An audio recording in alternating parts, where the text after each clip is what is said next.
আপনাদের স্বাগতম। আমি Mohammad Jabrin Faisal, mentor BDS edu, Sher e Bangla medical college dental unit. আজকে তোমাদের সামনে আমি যে টপিকটা নিয়ে আলোচনা করব সেটা হচ্ছে ডেন্টাল ইমপ্লান্ট। তো এখানে আমি স্লাইড ওয়াইজ প্রত্যেকটা কি ধরনের প্যাটার্নের কোশ্চেন আসে সেগুলো আমি সাজিয়ে লিখেছি। আশা করি তোমাদের সকলের জন্য অনেক ভালো হবে। তো চলো শুরু করা যাক। প্রথমে টেবিল অফ কন্টেন্টে দেখো কি আছে। প্রথমেই বায়োবোর্ডের ফার্স্ট কমন কোয়েশ্চেন এখান থেকে যে হোয়াট ইজ ইমপ্লান্টেশন। ইমপ্লান্টেশন ডেফিনেশনটা ধরে any object which is inserted into the body either partially or completely is called implantation. Definition গেল। What is the main purpose of implantation. Implantation এর main রিজনটা বা main পারপোজটা কি হতে পারে? এটা থেরাপিউটিক রিজন হতে পারে, ডায়াগনোসিস রিজন হতে পারে, প্রস্থেটিক রিজন হতে পারে, অর এদার এক্সপেরিমেন্টাল রিজন হতে পারে। 3 নম্বর প্রশ্ন, which branch of dentistry usually used in implantation. Dentistry কোন ব্রাঞ্চে মূলত ইমপ্লান্টেশনই আলোচনা করা হয়? এটা মেইনলি হচ্ছে প্রস্থোডন্টিক্সের part. Then fourth question, which bone normally used in implantation. আমরা যে ইমপ্লান্ট করি এটা নরমালি কোন বোনসের উপর আমরা ইমপ্লান্ট করি টুথটা? এটা মেইনলি হবে অ্যালভিওলার বোন। ওকে, দেন পরের স্লাইডে আসি। একটা ক্লিনিক্যাল প্রবলেম দেয়া আছে। দেখো কি বলা হয়েছে। A 25 years old patient comes with a problem of missing teeth. What will be the diagnosis of the disease? এখানে ডায়াগনোসিস বলতে তো প্রশ্নে বলে দেওয়া আছে যে তার মিসিং টিথ মানে টিথ নেই। এটা হয়তো একটা বা দুইটা দাঁত থাকতে পারে অথবা কোনো দাঁতই নাই, একটা দাঁতও নাই, এমন হতে পারে। এটা নর্মালি হচ্ছে রোড অ্যাক্সিডেন্টের এই পেশেন্টগুলো আসার পর যদি তার দাঁতটা যদি পার্শিয়ালি ড্যামেজ হয়, আংশিক ড্যামেজ হয়, দেন আমরা ওই ক্ষেত্রে ক্রাউন ইউজ করি। তারপর যদি একটা বা দুইটা দাঁত মিসিং থাকে সেক্ষেত্রে আমরা ডেঞ্চার ইউজ করতে পারি। আর কোনোভাবে যদি দাঁতটা রিপেয়ার করা নাই যায় তখন আমরা সেই দাঁতটা তুলে ফেলি, এক্সট্রাকশন করি এবং সেখানে নতুন করে একটা দাঁত বসাই ইমপ্লান্টেশনের মাধ্যমে। তাহলে এটা ক্লিনিক্যাল বেসিসে কোশ্চেন তিনভাবে হতে পারে। নর্মাল যদি হালকা বা অল্প একটু ড্যামেজ হয় সেক্ষেত্রে আমরা ক্রাউন ইউজ করতে পারি, এরপরের স্টেজে আমরা ডেঞ্চার ইউজ করতে পারি, এন্ড লাস্ট স্টেজে আমরা ইমপ্লান্ট ইউজ করতে পারি। ওকে, দেন হচ্ছে ইমপ্লান্টের ইন্ডিকেশন অত্যন্ত ইম্পর্টেন্ট। কি কি ইন্ডিকেশন আমরা ইউজ করব? এখানে ইন্ডিকেশনের ক্ষেত্রে একটা কথা তোমাকে সবসময় মাথায় রাখতে হবে, পেশেন্টকে কখনো পেশেন্টের ইচ্ছার বিরুদ্ধে তুমি কখনো ইমপ্লান্টেশন করতে পারবে না, কারণ অবশ্যই এটা একটু এক্সপেন্সিভ একটা ট্রিটমেন্ট আমাদের ডেন্টিস্টের মধ্যে। So at first the main reason or the main cause of implantation should be patient desire. Then contraindication আছে। কন্ট্রাইন্ডিকেশনের মধ্যে বিভিন্ন রিজন হতে পারে। কন্ট্রাইন্ডিকেশন দুইভাবে হয়, একটা হচ্ছে অ্যাবসোলিউট কন্ট্রাইন্ডিকেশন আর একটা হচ্ছে তোমার relative contraindication. Absolute contraindication mainly হচ্ছে the contraindication which before expose of some disease, যে তোমার কিছু ডিজিজ অলরেডি আছে ওই ক্ষেত্রে তুমি দিতে পারবে না, যেমন অটিজম, ইমিউনো কম্প্রোমাইজ পেশেন্ট, এদের ক্ষেত্রে দেওয়া যাবে না। আবার কিছু ডিজিজ আছে যেটা ইমপ্লান্ট করার পরে দেখা দিতে পারে, যেমন ischaemic heart disease, diabetes mellitus, rickets, osteoporosis, osteomalacia, এইগুলো। তাহলে কন্ট্রাইন্ডিকেশনটা দুই ধরনের, একটা হচ্ছে রিলেটিভ কন্ট্রাইন্ডিকেশন আর একটা হচ্ছে তোমার absolute contraindication. Bye bye question ask করতে পারে যে তোমার কোন কন্ট্রাইন্ডিকেশনটা সবচেয়ে বেশি খারাপ, অ্যান্সার কি হবে? অ্যাবসোলিউট কন্ট্রাইন্ডিকেশনটা সবচেয়ে বেশি ডেঞ্জারাস। দেন দেখো আমাদের পরের স্লাইডে কি আছে, যে একটা ইমপ্লান্ট, মনে করো তোমার পাশাপাশি দুইটা দাঁতে ইমপ্লান্ট করছো, ঠিক আছে? তো একটা ইমপ্লান্ট, প্রথম ইমপ্লান্ট দাঁত থেকে পরের ইমপ্লান্ট দাঁতের মাঝখানে যে গ্যাপটা, এটা কত হবে? 3 millimetre. Implant to implant teeth. আবার দেখো ইমপ্লান্ট টু নর্মাল টিথ, এই ক্ষেত্রে ডিস্টেন্স হবে 1.5 মিলিমিটার। কত? 1.5 মিলিমিটার। আবার এই যে আমরা ইমপ্লান্ট করবো, এটা অ্যালভিওলার বোনসের মধ্যে যে সবসময় করবো এমন না, অনেক সময় জিনজাভা পর্যন্ত যায়, অনেক সময় বোনস পর্যন্ত যায়, বিভিন্ন সার্ফেস অনুযায়ী এটা ক্লাসিফিকেশন অনুযায়ী ভাগ আছে। তো ইমপ্লান্ট থেকে নর্মালি অ্যালভিওলার বোনসের ডিস্টেন্স থাকে 2 মিলিমিটার। কত? 2 মিলিমিটার।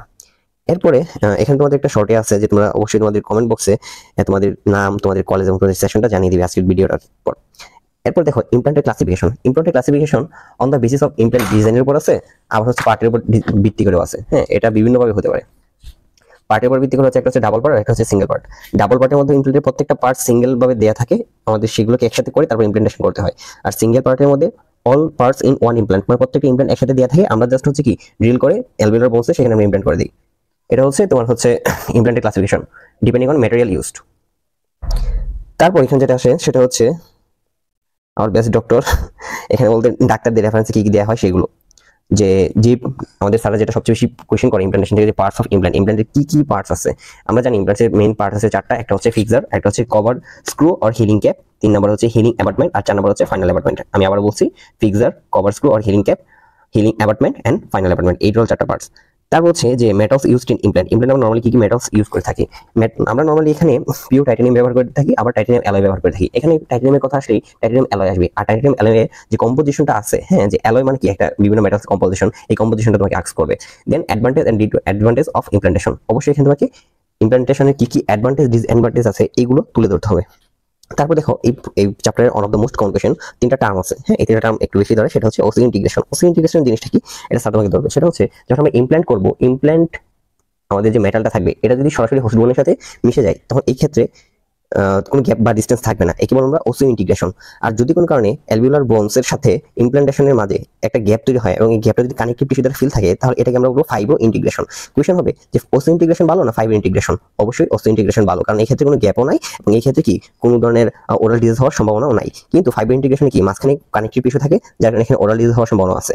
এবং আরেকটা এখানে আছে, what is the প্রিকর্সর of failure of implantation? যে ইমপ্ল্যান্টেশন আমার ফেলিয়ার হয়েছে কি হয়েছে না, এটা আমরা কিভাবে বুঝবো? যদি কোনো কারণে আমরা ফাইব্রো ইন্টিগ্রেশন হয় বা আমরা পরবর্তীতে যদি পেশেন্ট কোনো কমপ্লেন নিয়ে আসে, আমরা যদি দেখি সেখানে ফাইব্রো ইন্টিগ্রেশন হয়েছে, দেন আমরা ইজিলি বুঝতে পারি যে আমাদের ইমপ্ল্যান্টেশনটা ফেলিয়ার হয়েছে। দেন লাস্টে একটা টার্ম আছে হচ্ছে কি এক্সপ্লান্টেশন। এক্সপ্লান্টেশন জিনিসটা হচ্ছে remove or extraction of implant, মানে কোনো একটা ইমপ্ল্যান্টেশন অলরেডি তুমি করছো, করার পর সেটা কোনো কারণে বাই চান্স আবার তুলে ফেলা হচ্ছে, হ্যাঁ, ফেলারের কারণে, দেন একে বলবো আমরা এক্সপ্লান্টেশন। তাহলে কি কি টার্ম বললাম? Osseointegration, fibrointegration and explantation. এগুলো হচ্ছে এখানে কমন কোয়েশ্চেন।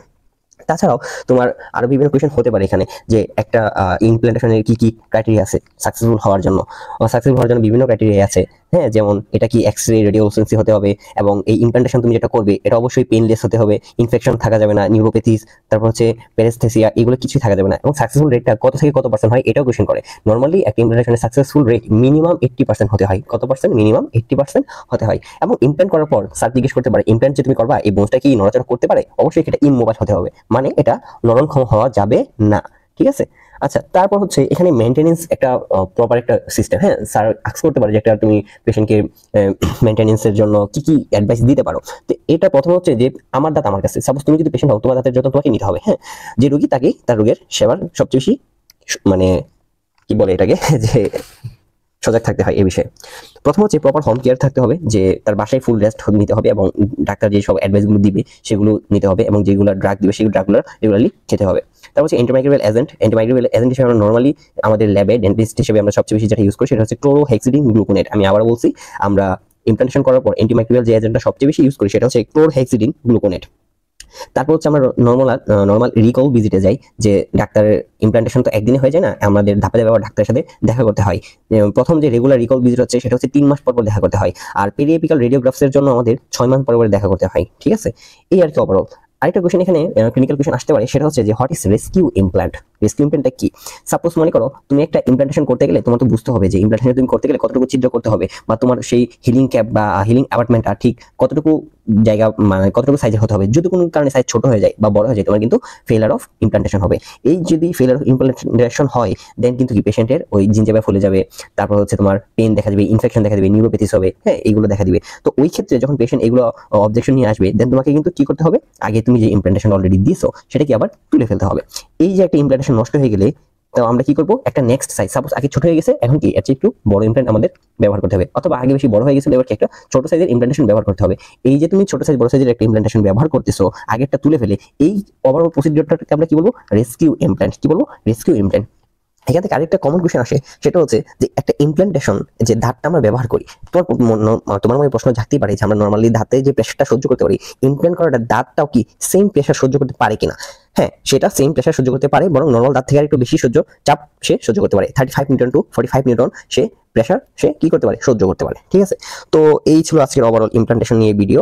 আশা করি তোমাদের ভিডিওটা ভালো লাগবে। ইনশাল্লাহ আমাদের পেজে আরো নতুন নতুন ভিডিও দেওয়া হবে। আশা করি তোমরা সবাই আমাদের পেজের সাথে যুক্ত হবে এবং আমাদের কোর্সে যারা এখন এনরোল করো নাই তাড়াতাড়ি এনরোল করে ফেলবে।